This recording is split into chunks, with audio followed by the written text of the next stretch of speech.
jantung yang tergabung dalam perhimpunan dokter jantung atau dokter jantung spesialis kardiovaskular atau PERKI cabang Sumatera Barat ingin mengajak kita semua nih untuk bergabung di PIG Live. Nggak tanggung-tanggung nih.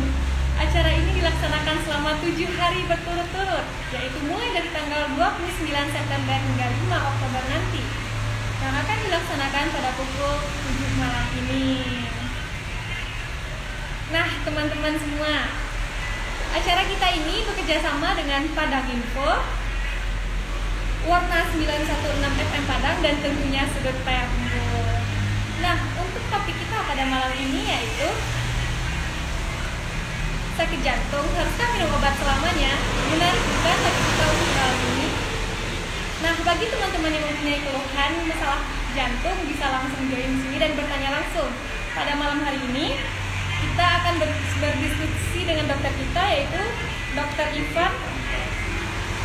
Dr. Ivan Mahendra SPJP FH. Dan kita undang dokter kita sambil menunggu dokter kita.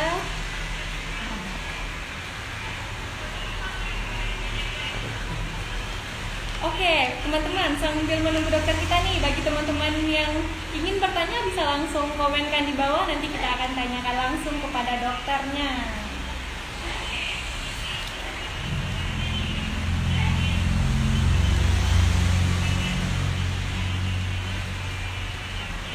Menarik bukan teman-teman topik kita untuk malam hari ini?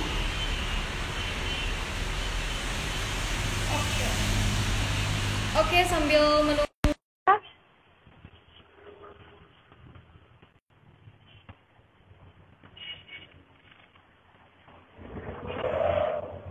Oke, teman-teman semua, ini dia kardiolog kita, Dr. Ivan Mahendra, SPJP FIHA. Oke, selamat malam dokter, apa kabarnya? Selamat malam, Mbak Nilam. Suara saya kedengaran? Kedengaran dokter, alhamdulillah lancar. Gimana kabarnya dokter? Alhamdulillah. Mbak Nilam sehat? Alhamdulillah dokter. Oke teman-teman semua, kali ini kita akan bahas bersama dokter kita yaitu sakit jantung, apakah harus minum obat selamanya? Jadi gini nih dok, kebetulan saya punya om nih dok. Om saya itu sakit jantung. Dan katanya kalau sakit jantung itu harus minum obat seumur hidup dok. Apakah iya benar gitu dok? Dan kalau misalkan iya, apakah nggak ada efek sampingnya gitu dok sama ginjal kita atau organ tubuh kita yang lainnya dok? Ya, terima kasih Mbak Nilam. Mungkin ini memang pertanyaan yang banyak ditanyakan oleh pasien-pasien yang di praktik di rumah sakit saat kita menjelaskan kepada pasien. Yang kita harus tahu bahwa pertama bahwa penyakit jantung itu emang agak ada banyak sebenarnya. Dan memang sebagian besar yang dimasukkan jantung kan terutama penyakit jantung koroner, misalnya pembengkakan jantung atau payah jantung dan lain-lain itu memang yang kita harus ingat bahwa memang kemungkinan besar harus minum obat seumur hidup. Nah, yang kita harus mengerti pasien itu adalah kenapa harus seperti itu gitu. Yang pertama, tujuan utamanya yaitu untuk sebagai pencegahan. Karena pasien-pasien yang sudah mengalami serangan jantung, sudah pernah mengalami sakit jantung sebelumnya, di kedepannya besar risikonya untuk mengalami serangan jantung ulang. Nah, di situ ada obat-obatan yang sifatnya bersifat prevensi, pencegahan. Ini obat-obatan yang sifatnya misalnya seperti pengencer darah. Misalnya contohnya yang mungkin pasien-pasien udah tahu semuanya Aspilet, Clopidogrel, dan lain-lain. Serta obat penurun kolesterol seperti ya golongan simvastatin, atorvastatin, dan lain-lain itu merupakan obat untuk pencegahan sekunder, yaitu mencegah serangan jantung ulang pada pasien yang sudah pernah mengalami serangan jantung. Ini pada pasien yang memang sudah tegak adanya sakit jantung, memang harus diminum seumur hidup. Begitu ya dok. Kemudian obat-obat yang lain ya katanya kan dibilang banyak nih obat sakit jantung, kenapa banyak banget gitu katanya ya biasanya ya. Iya dok. Yang lain adalah adalah obat untuk mengontrol faktor risiko, karena jantung ini dia tidak berdiri sendiri, dia banyak penyebabnya. Jadi orang-orang yang sakit jantung biasanya ada faktor risiko yang mendasari sakit jantungnya, misalnya hipertensi, sakit gula, diabetes misalnya, kemudian kolesterol tinggi, yang lain-lain ada ya, misalnya kayak kurang aktivitas, merokok, dan lain-lain. Nah, kan untuk mencegah serangan jantung ini kita perlu mengontrol faktor risikonya. Jadi kita harus berikan pada pasien yang hipertensi harus diberikan obat hipertensi. Pada pasien yang sakit gula harus diberikan obat gula. Pada pasien yang kolesterol tinggi harus kita berikan obat kolesterol. Sementara kadang-kadang obat tensi itu sendiri nggak cukup satu. Kadang-kadang tensi pasiennya bandel misalnya, harus sampai 2 atau 3 baru terkontrol. Obat gula juga seperti itu. Oh, makanya obat untuk yang jantung ini jadi banyak ya dok? Makanya jadi banyak macam obatnya ya dok? Iya, seperti itu. Kemudian kemudian obat-obat yang mengontrol faktor risiko ini memang kemungkinan besar harus diminum juga seumur hidup. Karena sakit gula dan hipertensi ini harus dikontrol terus. Gitu Kemudian ya, yang ketiga adalah obat-obatan untuk mengontrol gejala. Jadi pasien-pasien yang misalnya masih sering sakit-sakit dadanya kalau di bawah aktivitas, nyeri dadanya, kemudian sesak misalnya di bawah aktivitas, itu akan kita berikan obat-obatan untuk mengurangi gejalanya. Nah yang ini ada kemungkinan bisa dikurangi, minimal dikurangi dosisnya atau diminimalkan atau malah mungkin bisa dihentikan. Tentunya dengan evaluasi dari dokter jantungnya. Seperti itu, Mbak Nilam. Dan apakah boleh dok, kalau misalkan udah nggak ada keluhan lagi tentang problem jantungnya, apakah boleh untuk minum obat itu dihentikan dulu dok? Ya, kita pengennya sih seperti itu ya. Tapi sayangnya penelitian-penelitiannya bilang kalau pasien-pasien sudah pernah serangan jantung sebelumnya, kalau kita berhenti minum obat, akan dibandingkan orang yang minum obat seumur hidup, yang rutin tetap meneruskan obatnya, risikonya adalah 2 kali lipat, lebih tinggi untuk mengalami serangan jantung ulang. Makanya kita sebagai dokter jantung tetap menyarankan minum obat seumur hidup untuk pasien yang memang sudah pernah mengalami serangan jantung sebelumnya. Iya, siap-siaga juga ya dok, biar nggak makin gawat nantinya ya dok. Ya, tidak semakin berat dan mencegah serangan jantung ulang ke depannya. Gitu ya dok. Nah, bagi teman-teman yang ingin bertanya langsung kepada Dokter Ivan, bisa kirimkan komentarnya di sana, di sini. Nanti kita akan bacakan. Nah, di sini juga ada nih dok, teman-teman juga bertanya via Instagram, katanya, apakah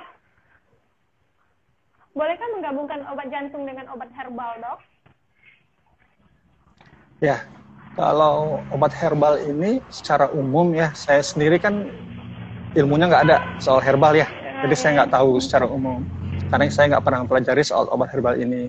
Secara umum sih saya tidak mencegah pasien-pasien yang memang ingin lebih mengutamakan, ingin menambah, mengkombinasikan ya obat-obatan jantungnya dengan obat herbal. Selama tidak dihentikan obat herbalnya, selama tidak dihentikan obat jantungnya itu. Namun yang kita pikirkan bahwa obat herbal itu kan ada efek yang kita harapkan. Apakah dia mungkin ada efek mengencerkan darah juga, ada efek obat yang lainnya seperti itu. Jika sudah ada minum obat jantung kemudian ditambah obat herbal yang juga sifatnya sama, mengencerkan darah, apakah nanti tidak malah naik risiko untuk misalnya perdarahan di lambungnya atau malah terjadinya perdarahan di tempat lain, itu yang harus dipikirkan gitu. Secara umum sih saya tidak malah meningkatkan risiko obatnya gitu. Ya, risiko yang lainnya seperti itu. Oke dok, ini ada lagi pertanyaan dari teman kita ini dok. Dia bertanya, bila pernah berhenti minum obat jantung, apakah perlu ke dokter lagi atau melanjutkan obat yang dulu dok? Ya. Yang pertama, kalau memang dia sudah sakit jantung, kan sarannya tetap ya, jangan berhenti sebenarnya. Tapi kalau ternyata udah berhenti duluan, kemudian pengen berobat lagi, itu kalau udah lama ya, misalnya udah lama tidak berobat, kemudian ada keluhan baru lagi, misalnya yang tadinya sudah tidak nyeri dada lagi, merasa sudah sehat, kemudian dia berhenti, kemudian sekitar mungkin setahun udah berhenti minum obat, tiba-tiba dia merasa nyeri lagi dadanya, ya saran kita pastinya kontrol ulang ke dokter jantung. Atau malah jika ada pasien-pasien yang sudah ada pembengkakan jantung, misalnya, kemudian yang dia sesak dengan aktivitas, misalnya dibawa jalan dia sesak, kemudian sudah enak, kemudian dia sesak lagi berapa bulan kemudian setelah berhenti minum obat, ya mungkin malah sarannya jangan langsung lanjut minum obatnya. Karena obat-obatan gagal jantung atau payah jantung itu biasanya kita berikan, dosisnya kita atur dulu, dari dosis yang paling kecil, kemudian perlahan-lahan harus kita naikkan sesuai dengan kondisi pasiennya. Jadi malah berbahaya kalau dia langsung minum obat yang dosis terakhir yang dia minum. Seperti itu, Mbak Nila. Ya dok, terus ada efek samping yang ditakutkan tidak jika minum obat terus-menerus dok? Oh, jadi mungkin ada yang takut gitu dok, karena terlalu sering minum obat, jadi organ-organnya jadi rusak gitu. Apakah ada efek seperti itu, Dok? Ya, yang biasanya orang khawatirkan kan masalah ginjal ya. Tadi mungkin sebenarnya sudah disinggung juga sama Mbak Nilam yang ditakutkan. Yang kita harus tahu bahwa orang yang sakit jantung, yang pertama, orang yang sakit jantung itu terutama kalau pada pasien yang sudah mengalami pembengkakan jantung atau penurunan pompa jantung, itu risiko kedepannya akan mengalami gagal ginjal kedepannya. Kita harus tahu. Jadi kita dengan memperbaiki fungsi jantungnya, nanti akan mencegah kejadian penyakit ginjal pada pasien itu. Yang kedua, obat-obatan yang mengontrol faktor risiko jantung, misalnya hipertensi atau gula, itu juga merupakan faktor risiko untuk sakit ginjal. Orang yang sakit hipertensi ujungnya bisa sakit jantung, bisa juga sakit ginjal. Orang yang sakit gula ujungnya bisa sakit jantung, bisa juga sakit ginjal, bisa dua-duanya. Nah, dengan minum obat yang mencegah, mengontrol hipertensi dan juga sakit gulanya ini, kita selain mencegah penyakit jantung, kita juga mencegah penyakit ginjal ke depannya. Kemudian yang ketiga, perlu yang namanya adanya percaya sama dokter. Kita kan pasti berobat karena ingin sembuh. Harus sama pasti dokter itu memberikan obat dengan memperhitungkan risiko dan manfaatnya. Jika risikonya lebih besar daripada manfaatnya, insya Allah dokternya pasti mikirkan untuk tidak menambah obatnya, tidak memberikan obatnya. Namun jika kita yakin, dokternya yakin bahwa manfaatnya lebih besar daripada risikonya, kita berikan. Tentunya dengan mengevaluasi ke depannya, fungsi ginjalnya mungkin kita periksa rutin, seperti itu. Oke, Dok. Ini ada juga nih, Dok, yang bertanya. Apakah makan obat jantung tidak mengakibatkan kerusakan organ-organ hati, ginjal, dan yang lain? Oh, sama pertanyaannya ya, Dok. Udah ya, kurang lebih seperti itu. Dokter kita. Terus, boleh tidak, Dok, kalau makan obat jantung itu 2 kali sehari? Ya, sebenarnya itu sih tergantung yang diresepkan sama dokternya ya. Kalau ada yang mau resepkannya memang 1 kali sehari, ya jangan diminum 2 kali. Iya. Tapi kalau ada yang disuruh 2 kali, jangan diminum sekali. Sesuai dengan yang diresepkan oleh pasien, oleh dokternya, seperti itu. Oke, Dok. Terus, Dok, kalau misalkan kita udah terus-menerus minum obat jantung ini kan, Dok, terus kita udah ngerasa kita nggak perlu lagi nih, udah ngerasa sehat. Kadang ada kan, Dok, pasiennya ngerasa dia itu udah baikan. Terus dia pribadi ingin berhenti sendiri, Dok. Itu gimana ya, Dok? Ya, itu kembali ke yang tadi, bahwa obat jantung itu fungsi utamanya yaitu untuk mencegah berulangnya kejadian sakit jantungnya.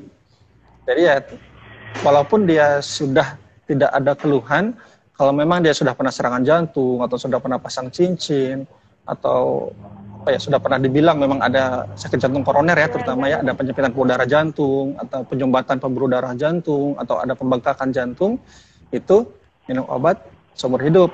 Tentunya nanti dokternya akan mengevaluasi tadi. Kalau obat yang pencegahan itu memang harus diminum seumur hidup. Namun jika memang gejalanya sudah berkurang atau sudah hilang sama sekali, nanti mungkin obat-obatan yang mencegah, yang sifatnya menghilangkan gejala, bisa dievaluasi untuk dikurangi atau dikurangi dosisnya atau malah bisa di stop. Tapi obat-obatan yang bersifat pencegahan itu intinya tetap harus diminum anjuran kita. Karena tadi itu mencegah serangan jantung ulang ke depannya itu. Oke, Dok. Berarti jangan dihentiin sembarangan ya, Dok? Jangan dihentikan sembarangan. Oh ya.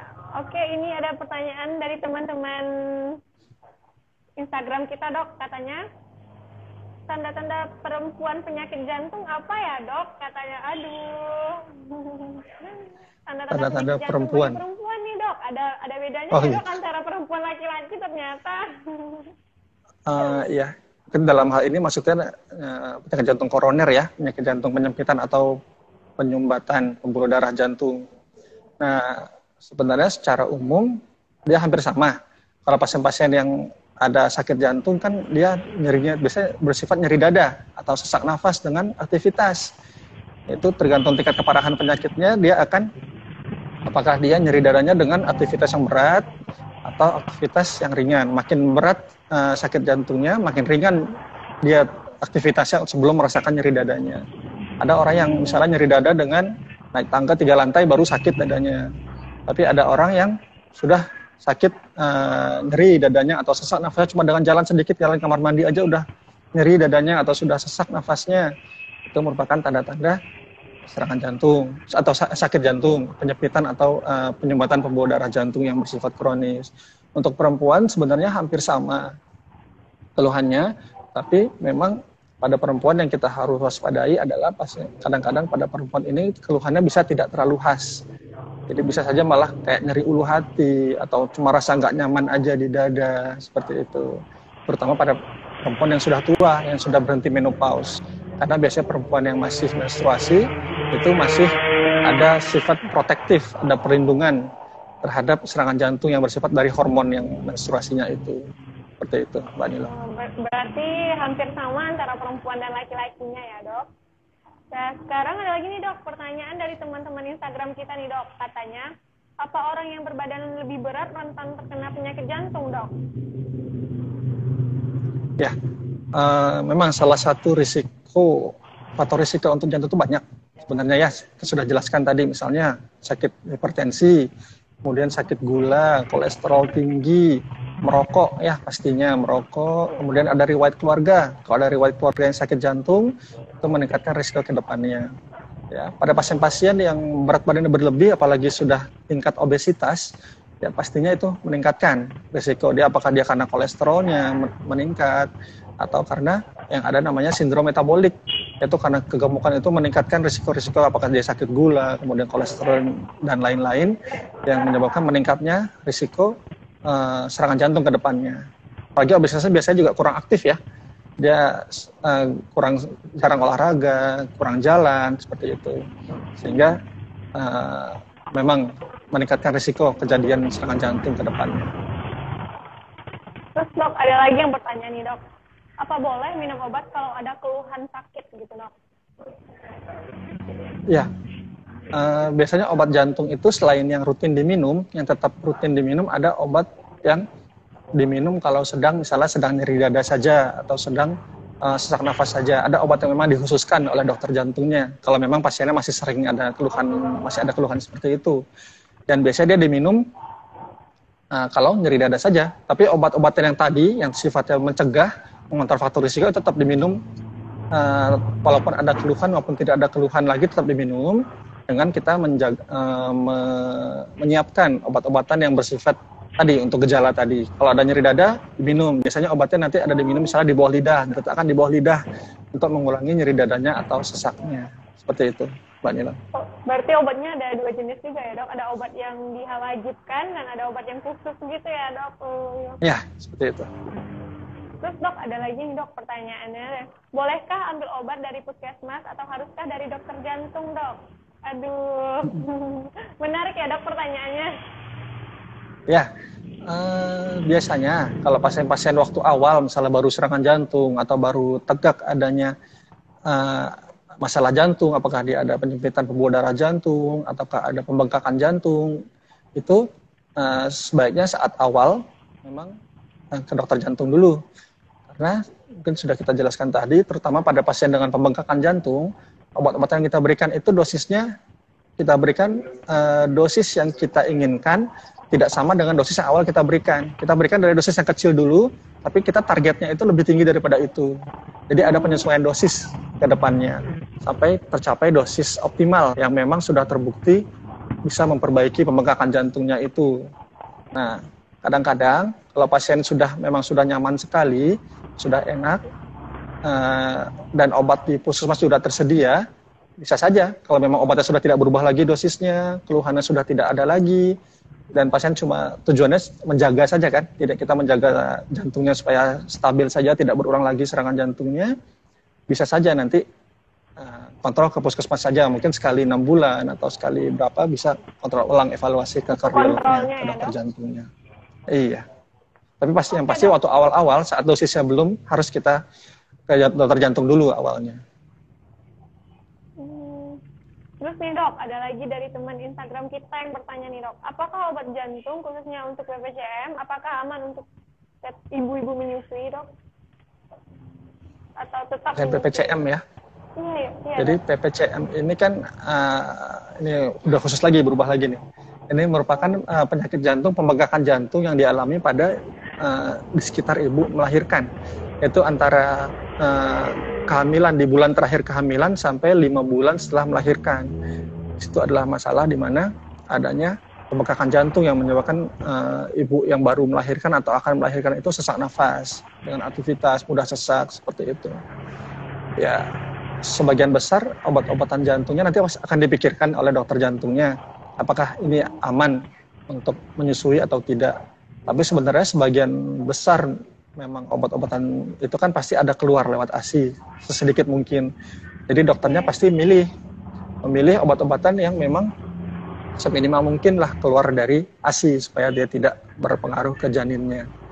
Tapi karena kalau tidak diberikan nanti jantung ibunya nggak, kita khawatirkan kalau terlambat diobati, misalnya udah berhenti menyusui baru berobat ibunya misalnya, itu kan udah 2 tahun tuh mungkin 2 tahun setelah melahirkan, kemungkinan kembalinya bisa pulih kembali dari ibunya semakin kecil gitu. Semakin cepat kita mulai obat-obatannya, semakin besar kemungkinan pulih jantungnya pada pasien PPCM itu. Itu biasanya kalau misalkan ibu-ibu yang sakit jantung terus dia lagi dalam keadaan hamil, itu ngaruh ke anaknya nggak sih, dok? Kalau sakit jantungnya kecil sebenarnya kemungkinannya. Cuma memang yang hati-hati memang ada obatnya, ada obat-obatan yang diminum terutama waktu trimester pertama kehamilan yang nanti bisa mempengaruhi pertumbuhan dan perkembangan dari janin. Seperti itu. Jadi yang pasti kalau dia hamil atau memang persiapan hamil, malah kalau bisa sudah memang sebenarnya dia ada riwayat sakit jantung, misalnya ada penyakit jantung katup, pembengkakan jantung, memang rutin minum obat jantung, sebaiknya kontrol dulu, evaluasi, diskusikan dengan dokter jantungnya bagaimana dengan obat-obatannya selama ibu ini hamil, seperti itu. Berarti lebih besar peluang obatnya daripada riwayat turunan sakitnya berarti ya, dok? Iya, lebih karena obatnya, terutama yang harus kita lebih berhati-hati. Oke, dok. Sekarang selanjutnya ada pertanyaan lagi nih, dok, dari teman-teman kita, dari teman-teman Instagram kita nih, dok, katanya. Kalau sudah berhenti makan obat sampai 1 bulan, apakah boleh dilanjutkan obat yang lama atau harus pakai obat herbal atau nggak perlu minum obat lagi, dok? Ya, sebenarnya itu berulang lagi ya. Gimana pun kalau memang sudah berhenti, kemudian ingin minum obat lagi, apalagi kalau sudah sebulan, saran saya sih bagus ke dokter jantung lagi dulu, gitu. Dievaluasi lagi ya, dok? Keluhannya, nyerinya, karena dosisnya nanti bisa kadang-kadang harus kita ulang lagi dari awal, kita turunkan dari awal lagi, baru kemudian kita optimalkan lagi obat-obatannya, terutama pada pasien dengan pembengkakan jantung yang seperti itu biasanya. Kalau obat herbal yang tadi juga ya, masalah yang tadi. Saya nggak tahu ilmunya. Vitamin khusus buat penyakit jantung ada nggak, dok? Ada nih dari teman-teman kita yang bertanya nih, dok, katanya ada nggak vitamin khusus buat orang yang menderita sakit jantung? Apa ya? Kalau vitamin sih sebenarnya nggak ada ya. Cuma kunci menjaga ini orang yang belum sakit atau yang sudah sakit nih. Kalau yang belum sakit atau sudah sakit sebenarnya kuncinya ya itu pola hidup sehat. Kalau sudah sakit jantung ya minum obat rutin, tambah olahraga, tambah dia emang harus banyak bergerak, tidak merokok, dan mengontrol faktor risikonya, itu yang penting. Bukan vitaminnya yang penting, tapi gimana menjaga pola hidup sehat kita itu untuk mencegah serangan jantung ke depannya. Terus nih, dok, ada nih dari teman Instagram kita yang bertanya, kalau saya hipertensi, apakah harus makan obat? Kapan saya harus makan obat rutin, dok? Ya, pada pasien-pasien hipertensi, kalau memang dia hipertensi itu juga tidak kita tegakkan hanya dengan sekali datang biasanya. Misalnya sekali datang tensinya 150, langsung kita vonis dia hipertensi, harus minum obat seumur hidup. Tidak seperti itu. Pastinya harus ada kunjungan berulang, kita evaluasi lagi. Tensinya kita periksa berulang, berapa kali kunjungan, apakah memang seperti itu. Pastikan saat periksa tensi dengan kondisi yang memang sudah ideal, misalnya memang dia sudah duduk dulu, bukan baru datang langsung diperiksa tensinya, atau baru kerja, baru lari langsung diperiksa tensinya. Nah, seperti itu pasti walaupun dia normal, dia tensinya tinggi kalau kita periksa. Jadi harus dipastikan dia ideal, kondisi untuk diperiksa tensinya, kemudian dievaluasi berulang. Jika memang sudah tegak adanya diagnosis hipertensi itu, berdasarkan kunjungan yang berulang dari dokter itu, biasanya hipertensi ini memang harus minum obat rutin. Iya berarti ya, dok? Gimana? Beberapa kali pengukuran cek gitu. Ya, istilahnya kita nggak sembarangan menegakkan diagnosis yang membuat pasien itu harus minum obat seumur hidup gitu. Kita maunya kan pasien juga nggak minum obat minimal kan, atau minimal beberapa kali saja misalnya. Kita tegakkan kalau memang sudah ada diagnosisnya ya berarti harus minum obat untuk mengontrol hipertensinya itu. Gitu. Terus nih dok, ada dari teman kita yang bertanya, untuk yang pernah gagal jantung, perlukah rutin minum vitamin seperti Q10 katanya dok? Jadi gimana itu dok, yang buat teman kita yang udah pernah gagal jantung nih dok? Itu kan vitamin ya, vitamin yang sebenarnya ya untuk tambahan. Jadi istilahnya yang selama dia masih minum obat rutin yang memperbaiki gagal jantungnya itu, kemudian jika dia ingin tambah obat-obatan vitamin seperti itu ya dibolehkan. Tapi untuk tidak pun secara panduan dari dokter jantung pun nggak apa-apa gitu selama dia masih tetap minum obat yang rutinnya itu. Seperti itu. Jadi sifatnya pilihan yang seperti itu, bukan wajib. Oke dok. Terus ini ada pertanyaan satu lagi nih dok. Usia berapa dok yang rentan untuk terkena penyakit jantung selain penyakit jantung pada anak-anak dok? Ya. Secara umum penyakit jantung ini sifatnya degeneratif, yaitu pasien yang risikonya meningkat, penyakit yang risikonya meningkat dengan naiknya umur. Jadi kalau dulu kita kan tahunya orang sakit jantung itu kalau udah di atas 50 misalnya. Cuma trennya sekarang ini ya karena ya pola hidup zaman sekarang yang semakin tidak baik ya, semakin rendah kita ketemu orang yang sakit jantung ini umurnya. Seperti yang kemarin sudah pernah disinggung ya, hari Rabu ya sama dokter Bobi, ada pasien umur 28 tahun sudah ada mengalami serangan jantung, penyumbatan pembuluh darah jantung total, seperti itu. Jadi trennya semakin muda orang yang sakit jantung. Mungkin umur 30-an sudah mulai harus hati-hati.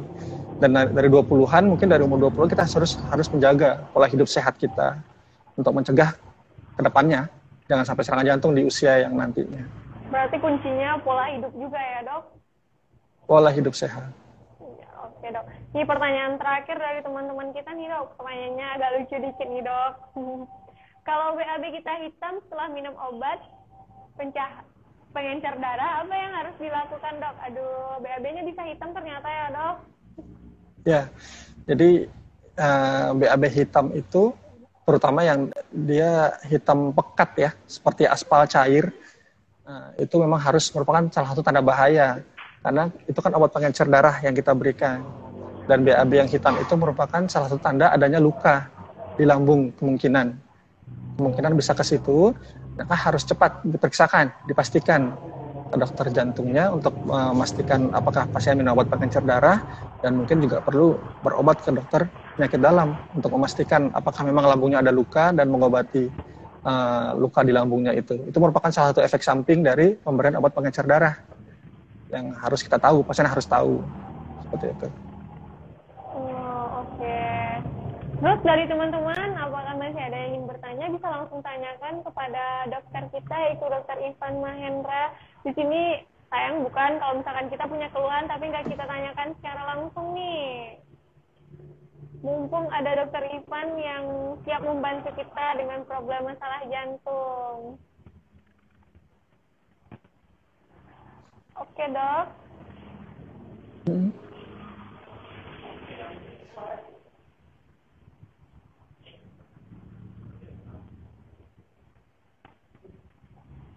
Oke, masih banyak pertanyaan dari teman-teman kita dok. Ini ada pertanyaan dari ini dok, biasanya dok, saya kalau ketemu dia sering berdebar-debar dok, apakah saya sakit jantung dok? Aduh dok, saya bisa berdebar kalau gitu dok. Aduh, kalau itu masuk itu mungkin udah tahu sendiri jawabannya dalam hatinya ya. Itu ditanya ke diri masing-masing kayaknya. Itu beda lagi penyakitnya ya dok. Aduh, oke. Sangat banyak sekali info yang kita dapat dari Dr. Ivan Mahendra. Sangat bagi teman-teman yang awalnya belum tahu tentang penyakit jantung begitu dalamnya, rinciannya sekarang udah banyak mendapat ilmu dari Dr. Ivan Mahendra. Dan kita ucapkan terima kasih banyak kepada dokter yang telah memberikan, yang udah berbagi ilmunya nih kepada kita. Dan untuk dokter, kami Sama ucapkan Mbak terima Nila. kasih. Kami ucapkan terima kasih banyak, Dok.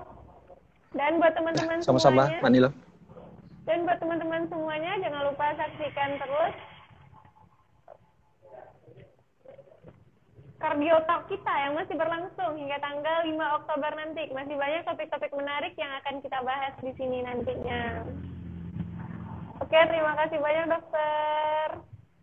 Terima kasih Sama-sama. banyak teman-teman semuanya. Oke, sekian Cardio Talk kita. Terima kasih. Assalamualaikum warahmatullahi wabarakatuh. Waalaikumsalam.